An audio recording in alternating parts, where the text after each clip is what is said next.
Alright, so what you see in the vise is called a Fantail Scud. It's a pretty easy pattern to tie. You can tie it in grays, olives, whatever color suits your local waters. It's just called a sorry, I'm grabbing a feather that I forgot to grab. It's just called a Fantail Scud, just because the antenna, which are up front by the eye, or the hook bend as it were, and the tail itself, when we tie them in, they kind of fan open. So there you go. I want to put a size 14 SE1 lightning strike in. It's just a generic Scud emerger hook. And I'm going to angle it so the hook eye is down just a little bit so that we can work our way into the bend. The thread I'm going to be using is Vivus 30 denier GSP. And before we get started, I'm going to wax the thread because it is a little slick. So I'll just take my thread and I'll hold the wax and run it through there a couple of times, just to help get some bite. And I'm going to start my thread about 2 bodkin widths behind the eye. I'm going to wrap this back to the hook point. Next, I'm going to trim my thread out. And I'm going to wrap back until I get my thread almost in line with the inside bend right here. So I can probably go back another wrap or so. That's pretty good. Next, what I need here is just a Mallard Flank. This one's already got some pretty serious curve to it. First, I'm going to start by pinching the tip and stripping off all this fuzz down below, or the down part of the feather. Next, I'm going to get the tip and I'm going to start stroking all the feathers, or all the barbs I should say, back off the feather until I have an even point of bare stem, so that there's no extra barbs going to the front. And I'm going to come in with my scissors and I'm just going to trim this out.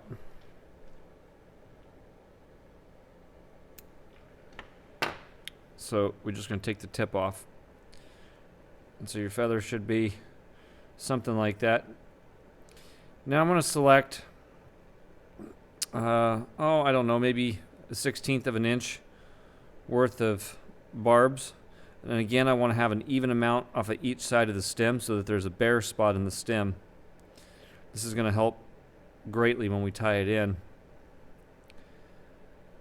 I'm going to turn my feather around so that these tips are facing the back or the bend. And I'm going to put this break in the stem, I'm going to put it right on top of my thread. And I'm just going to wrap it in don't do more than 3 times or you won't be able to pull. Next, you just want to make sure that the stem is lined up directly on top of the hook shank, and you kind of have a little V coming off the back. Now, a lot of the times I'll use my finger and rest it here against the eye to help steady my hand as I'm drawing these feathers back. And so I'm going to grab the tips and hold them so that they're even with the top of the shank coming off the back. And I'm going to start to draw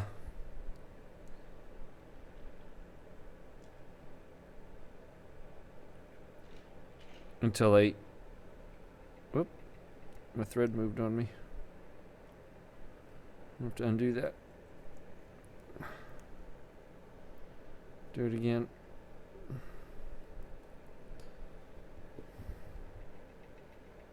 May have to spin your thread up. You don't want it too flat here.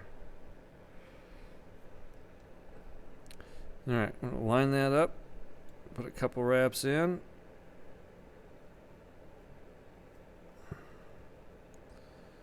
Just going to grab them by the tips and start to draw back. Now, the distance I'm looking for is going to be basically from the bottom of the hook shank to the hook point in distance, or the length.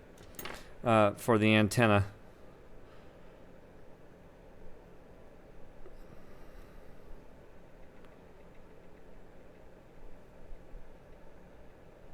And it's going to be kind of gentle as you go, because it will move and slide on you.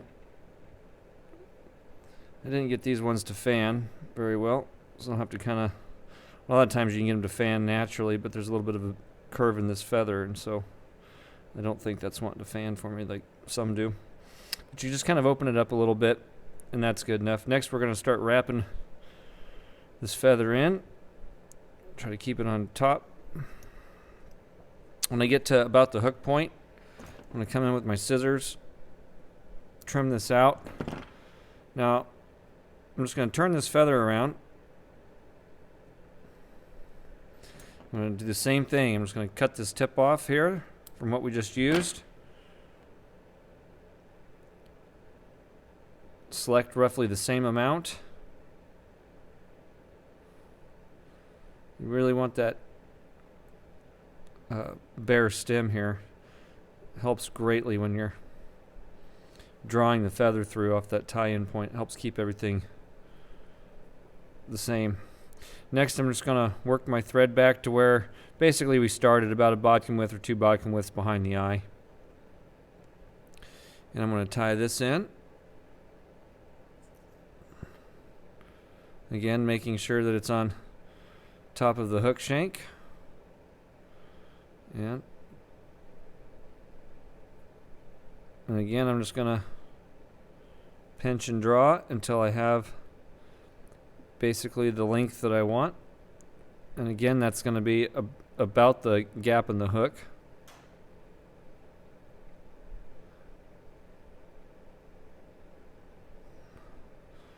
There we go. Once I have that, I can start to wrap back.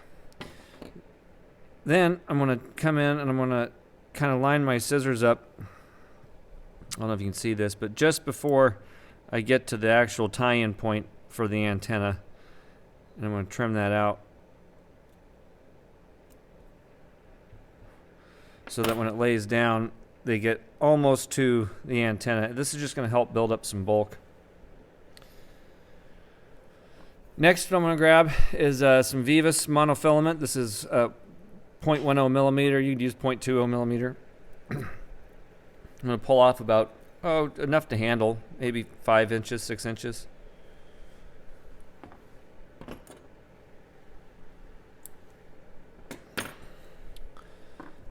And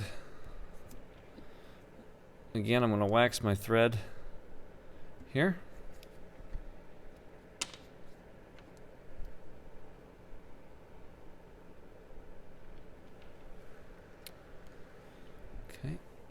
Now I'm just going to tie this in directly on my side. I'm just going to pull back until the mono gets to at least where we started our thread. You don't have to sneak it all the way under your thread like on some. And I'm just going to try to keep everything on top of the hook shank as I bring it all back. And then as I get to the back, I'm going to start to swing that mono down underneath. I like starting it from underneath. I for whatever reason, I like starting most of my ribs from underneath. And once it's basically down underneath, I can take it. I'm going to pull that to the back and get it out of my way. Next, there's kind of 2 ways you can go here. The original pattern that I'm following here actually just calls for a Ziploc bag to be cut for the shell back. Now you could also use, they make the stretchy scud backing. Some people really like that. I'm just going to stick with what the original said. I'm going to just trim it off so that I've got kind of a point to it. Like so. And I'm going to work my thread, extra wax off there, back to the hook point. I'm going to catch it in right at about the hook point, and I'm going to keep it right on top Now you can do some loose wraps over and then pull tight. That's going to help ensure that it's going around the entire material and staying roughly in the same place. Otherwise it can kind of roll on you. It's the same with the scud back itself. But we're just going to tie that in all the way down to the where the antennas start to come out like so. Now I'm going to wrap back up to the hook point again, and I'm going to create a dubbing loop. Use what you're comfortable with, but I think a 5-inch dubbing loop is plenty here. Again, I'm going to put this to my side. I'm going to wrap this in going back all the way to the same point. That's one thing you want to make sure that you're ending at the same point here every time for your antenna, your mono, your shellback, and your dubbing loop. You're getting to the same place every time. And I'm going to bring my thread back up, and I'm just going to tie that last little piece of mono in as I go forward. Now I'm going to wax my dubbing loop, get both sides, and I'm going to take my weighted brass spinner and slide it onto the bottom of the loop to keep it open. Turn my vise to the side. Now I'm going to move this out of the way for a second so we can kind of do the dubbing part of this. So an easy way to convey how much dubbing to use is I'm going to use this little card. This center line is just your imaginary thread. We don't need this box, so don't worry about that box. Oh, it's upside down for most of you. Sorry. For most of you, all of you, unless you're upside down. And so if you're looking for the dimensions, the triangle is 1 inch long by 1/4 inch wide at the base. And so what I'm looking to do, well, for my dubbing, I'm going to use some just Scud dub in a dead orange color. And so when I pull it out, I've got this little clump that I pull out. And then what I'm looking to do is make this fit inside that triangle, like so. Now that actually kind of lined up pretty good right off the bat. That doesn't happen very often. So anyway, I guess I've been doing it a few times. But so anyway, we're going to take that, just take that right off the card. Where my fingernail is from here to the left is what I want. So I can take that, pinch it, and just rip that part off. So I should be left with about a triangle, and that triangle should roughly fit in there. If you can't see that center line, you've got too much, and if you're too far to the outside, you've got too much. You could also use this as a kind of a gauge if you wanted, and just trim it down along the sides if you're overly concerned about it, to get it to fit that shape a little bit better. But anyway, that's about the shape and about the length we want. Also, the thickness of it is about a 1/16 of an inch thick, maybe, no more than an 1/8. So I'm going to bring my vise back into play. And what I'm looking to do is put the fatter part of the triangle in at the top. I'm going to work it up to the top. I'm going to pinch my thread, and then I'm going to, once my thread is pinched between my fingers, I'm going to spin this thing and just let it spin, all the while holding on and pinching that thread. So you can't see it, but it's spinning now. Let's see, there you go. And once it slows down, you can let go, and it's going to twist everything up. Once it's twisted, you can come in, kind of lick your fingers a little bit, and fine tune it. We just want a thicker part right here and have it kind of naturally taper down, and that does a pretty good job. I'm going to grab this with my hackle pliers. Oops, still got something in there. An inch or so down off the thread. Now I'm free to cut this out. You see it? Just trim that off. This is free. And I'm going to start wrapping this going forward. Basically kind of touching turns is what you're looking for. You don't have to get too crazy with it. That should be enough to pretty much get you to the end, but you do kind of want to have a little, this is where the head is of the scud, so you do want to have that part a little bit thicker, and then as you work your way back down to the tail, it just kind of naturally tapers off and becomes thinner. And that way you don't have to do all kinds of fancy underbody work. Whoops. The GSP is slick. Even the hackle pliers don't like grabbing it. Now, I'm going to get down here to the end. I'm going to take my hackle pliers and my dubbing loop. I'm going to bring them on the front side of my thread. And now all I've got to do is cross this over a couple of times on the front, twice on the back, and that's completely locked into place, and I can trim this out. Next, we're going to take the plastic or the scud back, and we're going to wrap it directly over. We want it tight, but not so tight that it's starting to stretch heavily. Even on the stretchy back stuff, the more you stretch that, or the harder you pull, the more it stretches, and the more likely it is going to slip out, especially if you don't catch it perfect. Now, when you're holding this, hold this up just directly off the eye. We're going to do a couple of loose wraps over the top to catch it in. I'm going to lift up, and I'm going to pull down on my thread to create tension, and I'm going to place a couple of wraps behind the plastic, and then I'll put another couple on top on the front side. Now this guy is completely caught in, and I can get rid of him. We're on the home stretch of this one. And if you've got this little bit sticking up, you want to take care of it now if it's bugging you. Don't wait till the end, because it'll be much more difficult to get, and there's going to be a higher chance that you cut the mono out. This monofilament is going to be our rib.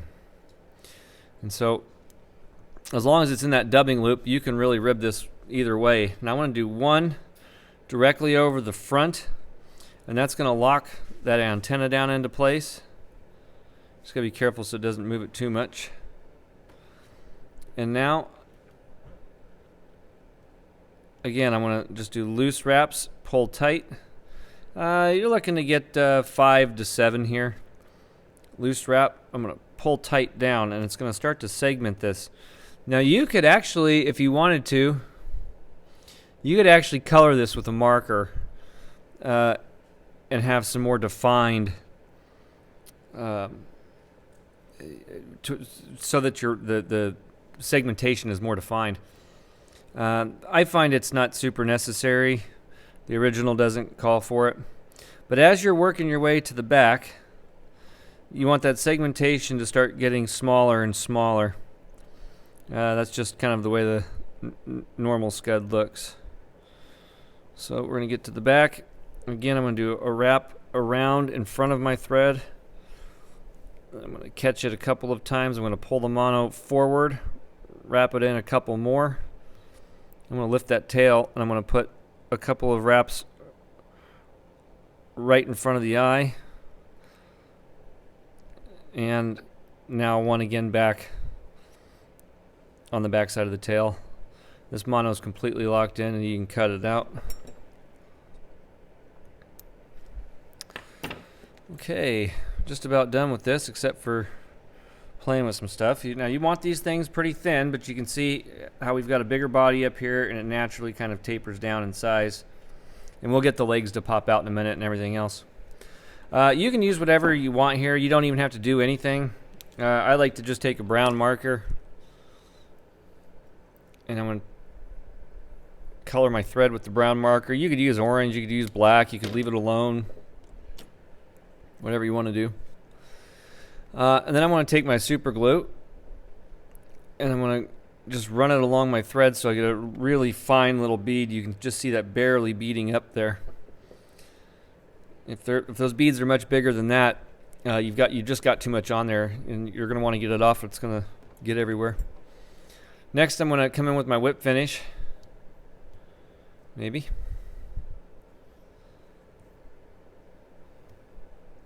There we go. And I'm going to whip finish this thing on the back side of the tail. And then with the wet whip, you know, 3 to 5 turns is more than enough. Don't go less than 3, but anyway, 3 to 5 is enough. More than that, you just don't need it. Let me trim that out. And then what that does is that's going to color, if you can see that, that's going to color that all the way around. To put in the eyes, what I've got is just a fine tip black Sharpie, and you just come in here and make a couple of dots. You can't hardly see that one. There it is. Their eyes are not very big, and these do tend to wear off in the water after a while, so if you have the fly that long, you know, you could put some more eyes on pretty easy. No real need to put UV on the back of this one or anything. I guess you could if you wanted to. No real need to do that. And then to get the legs in, I'm just going to come in with the bodkin, and I'm going to go in between my segmentations and just poke it and pull until some dubbing starts to come out and down. We don't need a whole lot here. Come out and down just a little bit. And this part can be kind of the tricky part.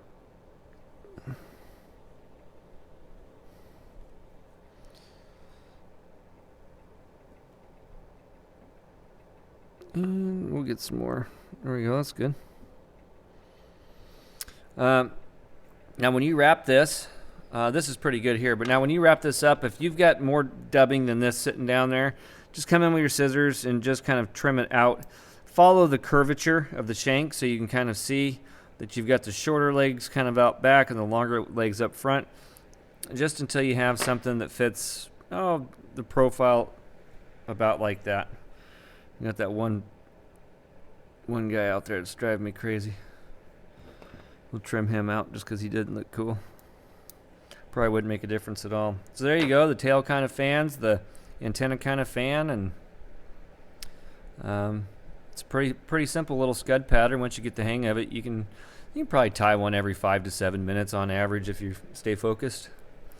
So anyway, hope that was helpful. I hope you liked the fly.